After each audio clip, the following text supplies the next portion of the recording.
నిన్ను ఇక్కడికి పిలిపించిన కారణం ఏమిటి తెలుపనా దేవి? తెలుపండి ప్రాణేశ్వర. ఏయ్!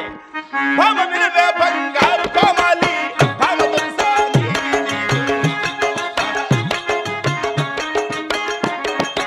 ఏడు మంది గురువుల సంపాద మనకు కలిగినారు భామ. అవునండి. 6 మంది గురువులకైనా ఎత్తులున్నాయి భామ.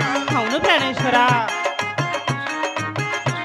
మన చిన్న కొడుకు ఎంగల్లరెడ్డికి ఎత్తులు లేవా నీ భామ. అవునండి.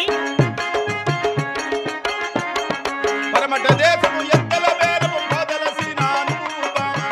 అవును దేవి. భార్య 7 మంది కన్ను కుమారులు కలిగి ఉండగా మన చిన్న కుమారుడైనటువంటి ఎంగలరెడ్డికి ఎద్దులు లేని కారణమున ఒకరిపైన ఒకరు వంతులు వేసుకొని మన సేద్యమంతా కూడా బంతిరిపోతున్నది దేవి. మేము ఇప్పుడే పరమట దేశం ఎద్దల వేరే వెళుతున్నాం. మాకు కావాల్సిన సత్యవత్యములు కట్టిపంపు దేవి. హే భామ దేవి, నీ ఎలకకు కారణం ఏమిటి భామ? ప్రాణేశ్వర, ఆహా. నిన్ను విడిచిపెట్టి ఒక్క నిమిషమైనా ఉండలేనండి. ఒక్క క్షణమైనా.